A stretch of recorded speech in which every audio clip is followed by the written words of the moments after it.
எல்லாருக்கும் வணக்கம். நான் Hema Subramanian. Welcome to home cooking Tamil. Paneer வச்சு நான் நிறைய ரெசிபிஸ் செஞ்சுருக்கேன். கொஞ்சம் லிங்க்ஸ் நான் டிஸ்கிரிப்ஷனில் தரேன், அதை பார்த்து நீங்கள் செய்யலாம். இன்றைக்கி பன்னீர் வச்சு இன்னொரு அருமையான ரெசிபி தான் உங்களோட ஷேர் பண்ண போகிறேன். இது பன்னீர் பராட்டா. நம்ம யூஸ்வலாக பராட்டாஸ் எல்லாம் உருளைக்கிழங்கு வச்சு செய்வோம். பட் இன்றைக்கி நம்ம பன்னீர் வச்சு செய்ய போகிறோம். ரொம்ப டேஸ்ட்டாக இருக்கும். வாங்க இது எப்படி செய்கிறதுன்னு பார்க்கலாம். பன்னீர் பராத்தா செய்ய முதல்ல நான் பராத்தாக்கு தேவையான மாவை பிசைஞ்சுக்கிறேன். 2 கப் கோதுமை மாவு எடுத்துக்கலாம். இது கூட 1/4 டீஸ்பூன் உப்பு,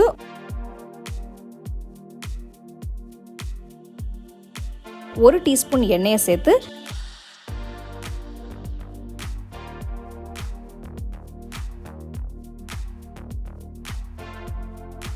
கொஞ்சம் கொஞ்சமாக தண்ணி ஊற்றி நல்லா சாஃப்டாக மாவை பிசைஞ்சுக்கோங்க.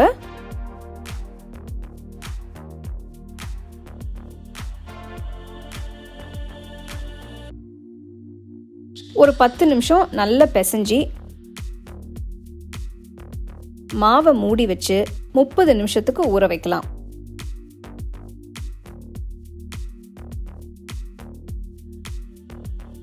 பன்னீர் ஃபில்லிங் செய்ய நான் 200 கிராம் ஃப்ரெஷ் பன்னீர் எடுத்திருக்கேன். இந்த பன்னீரை நீங்கள் சின்ன சின்னதாக துருவிக்கலாம், இல்லை கையில் கூட உதுத்துக்கலாம். இது கூட பொடுசாக நறுக்குன ஒரு வெங்காயம், நறுக்குன ஒரு துண்டு இஞ்சி, பொடுசா நறுக்கணும் 2 பச்சை மிளகாய், 1/2 டீஸ்பூன் உப்பு, 1 டீஸ்பூன் சீரகத்தூள், 1 டீஸ்பூன் ஆம்ச்சூர் தூள், 1/2 டீஸ்பூன் கரம் மசாலா தூள், கொஞ்சம் நறுக்கின கொத்தமல்லி எல்லாத்தையும் சேர்த்து நல்லா பிசைஞ்சுக்கோங்க.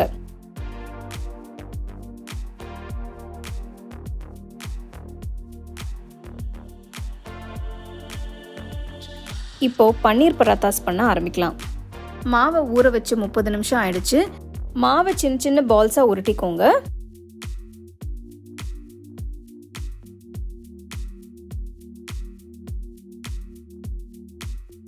அடுத்து நம்ம பராத்தாவை தேய்ச்சிக்கலாம். அதுக்கு சப்பாத்தி கட்டையில் கொஞ்சமாக மாவை தூவி உருட்டின மாவை வச்சு தேய்க்க ஆரம்பிங்க.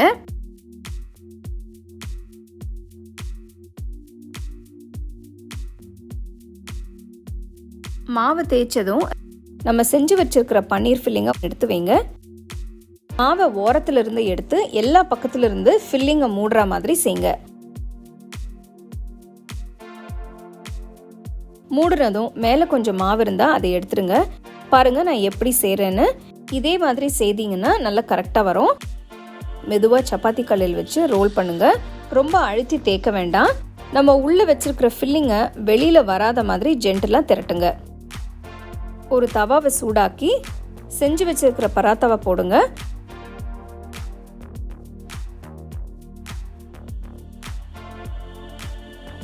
ஒரு நிமிஷம் ஆனதும் திருப்பி போட்டு 2 பக்கமும் வேக விடுங்க.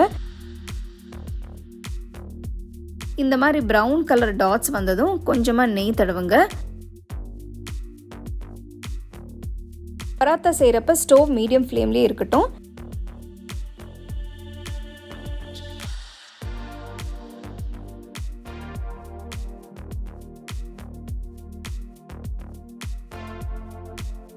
பராத்தாஸ் ரெடி ஆயிடுச்சு. ஸ்டோவ்ல இருந்து எடுத்துட்டு சூடாக பரிமாறுங்க.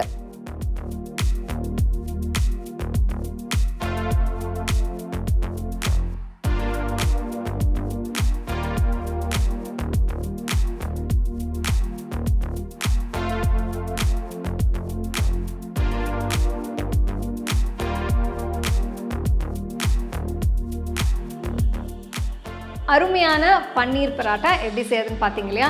இது ஒரு நல்ல ஒரு ஹெவி லஞ்சுக்கு நீங்கள் செய்யலாம். ஸோ இந்த பராட்டா நிறைய ஃபில்லிங் இருக்கிறதுனால உங்களுக்கு நல்ல ஹெவியாக இருக்கும். அதோட ஒரு சிம்பிள் சைட் டிஷ், தயிர் இதெல்லாம் வச்சு நீங்கள் சர்வ் பண்ணிங்கன்னா ரொம்பவே டேஸ்ட்டாக இருக்கும். கண்டிப்பாக ட்ரை பண்ணி ரசித்து சாப்பிடுங்க.